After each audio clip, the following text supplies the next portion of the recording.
முடிக்கிறாங்களோ அந்த ஜாடை கொஞ்சம் கொஞ்சம் இருக்குமா அப்படின்னா நம்ம அதுக்கு கண்டவனுக்கு பிறந்த புள்ளையான்னு கேட்டுற கூடாது. அப்பனுக்கு தான் பிறந்தான். அவன் முழிக்கிற முகம் யார் முகத்துல முழிக்கிறானோ அந்த ஜாடை இருக்குமா. அதுக்குதான் கல்யாணம் பண்ணவங்க பூரா இந்த ஆர்மியில இருக்கிறவங்க, போலீஸா இருக்கிறவங்க, இல்ல கலெக்டரா இருக்கிறவங்க இந்த வெளியில போய் தங்கி வேலை செய்யக்கூடாது. கொண்டாட்டி கல்யாணம் பண்ணா புள்ள பேக்கிற வரைக்கும் ஓட்டலியாக்கணும். சரி, அதை விட்டுட்டு வந்து என்னடி எனக்கு தான் புள்ள போறா அவன் மூஞ்சி மாதிரி இருக்குது அவனுக்கு போறஞ்சான்னு கேட்க கூடாது. சரி, அதனால இந்த பையனுக்கு கஷ்ட நஷ்டத்தை எல்லாம் நான் தான் ஏத்துக்கிறேன். சரி தம்பி, ஏன்னு கேளு. என் மூஞ்சாட்டுமே இருக்குது அப்படின்னு சொல்லிட்டுதான் 3-4 சம்பளத்தை அவனுக்கே கொடுத்தேன். இந்த வெள்ளாறு வேலைக்கு போறது போய் பூரா சாராயமே குடிச்சு குடிச்சு. சரி டேய் தம்பி, சரி நம்ம வீட்டு பக்கம் வந்து போ.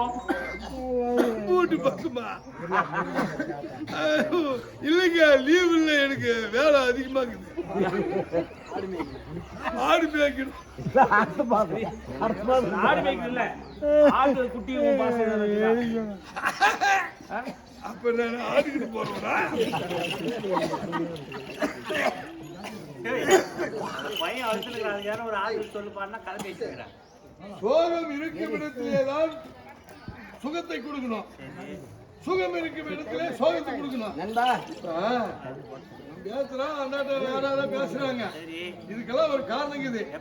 ஆடிய ஆட்டம் என்ன, பாடிய பாட்டும் என்ன, கூடு விட்டு ஆவி போனால் கூடவே வருவது என்ன,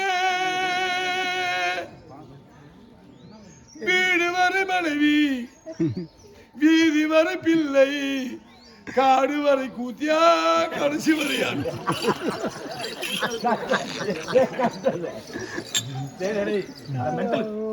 பையன் பரிதாபத்தை பாடுறான்னா உன் பாடுற ஆனந்த் சந்தோஷம் பாட்டு. பையன் பரிதாபத்தை பார்க்கலாம் தான் நினைச்சேன்.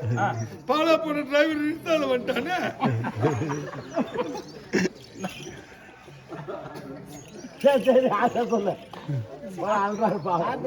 சொல்லுப்பா, உனக்கு ஆனந்த சந்தோஷம். நான் என்னன்னா எங்க அப்பா ஜாவும் போது எரியிற இடத்துல எண்ணெய் ஊத்துறவன்.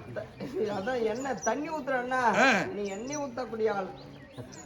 எங்க அப்பா ஜாவும் போது எரியிற இடத்துல கொஞ்சம் புடிங்கலாம் சாமியா, நம்ம புடிங்க எடுத்துட்டு போயிடலாம். சிம்பியா, எங்க அப்பா ஜாவும் போது நான் எரிமலையில பேட்ட துள்ளி இருந்தேன்.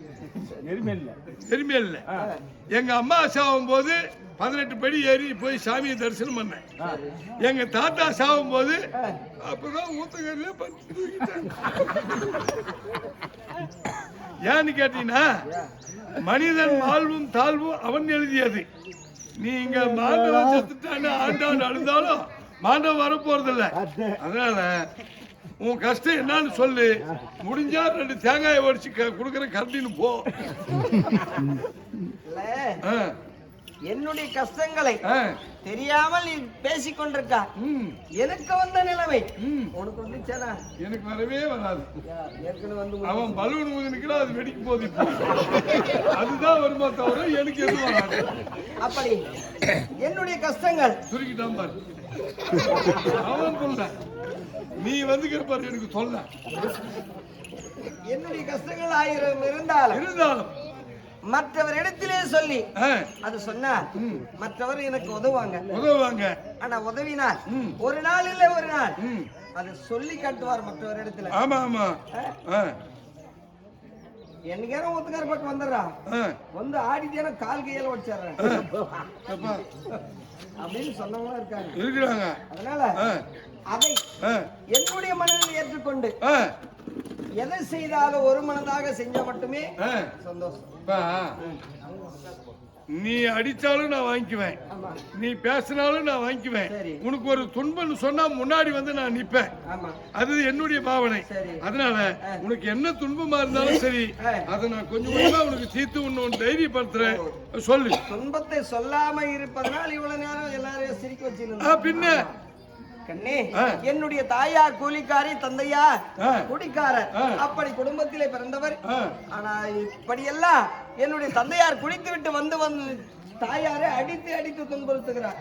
திறந்தோரு பார்த்து சகிப்பதை விட ஒரே நாள் நம்மளுடைய உயிரை மாற்றிக் கொண்டார். தாயாரை மறுபடி பார்ப்போமா? முடியாது. அதனால் என்னுடைய தாயாரை விட்டு தந்தையாரை பிரிந்து ஒரே இடத்திலே ஒரு மனதாகவே எங்காவது சென்று உயிரை மாற்றிக் கொள்ளலாம் அப்படி என்று பார்த்தா அப்படியே சுத்தின்னு வந்தீங்க. அப்படியே பார்த்தா இந்த ஏரியில இருக்கக்கூடிய இந்த முக்குளம், ஆமா, இந்த குளத்திலே நான் உயிரை மாற்றிக் கொள்ளலாம் அப்படின்னு சொல்லி எனக்கு ஆசை. ஒரு அம்மாளுக்கும் ஒரு அப்பனுக்கும் பிறந்ததுனாலதான் இவ்வளவு சொல்ல. ஆமா, அப்பனு கேட்க முடியல. உண்மைதான். அம்மாவுடைய சிறிய பிள்ளை, அம்மாவுடைய கஷ்டத்தை தீர்க்க முடியல. ஆமா, அந்த மாதிரி எல்லாம் பிறக்கக்கூடாது. ஒண்ணு மாதிரி கொஞ்சம் வயதிலேயே மூற்றவராக இருந்தா ஏதோ என்னால் முடிந்த வரையில் சம்பாதித்து குடும்பத்தை காப்பாத்தலாம், அப்பாவை கேட்கலாம்.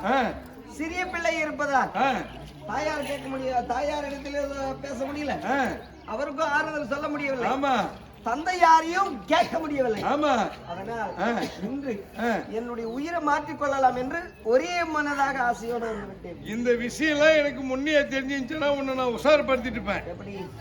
என்னை வந்து எங்க அப்பன்னு சொல்லி எவனும் அடிக்க முடியாது. சரி, எங்க அம்மாலே வந்துட்டு உரிமையா என்ன பேசவும் முடியாது. ஏன்னு கேளு, எங்க அப்பா எங்க அம்மாவுக்கு தாலி தான் காட்டினான்.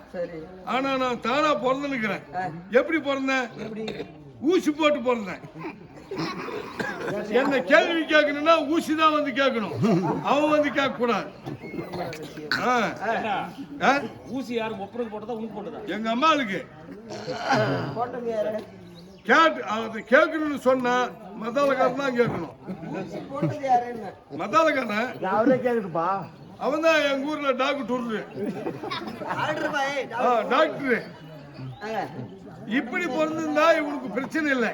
தாய்க்கும் தந்தைக்கும் ஒற்றுமையாக உறவினால் பிறந்த பிள்ளை, இந்த உயிரே நமக்கு இதுக்கு தேவையில்லை அப்படின்னு சொல்லி இந்த முக்குளத்திலே குளிக்கல உண்டு சாவலான்னு வந்துக்கிறேன். விழுந்து என்னுடைய உயிரை மாற்றிக் கொள்ளலாம்.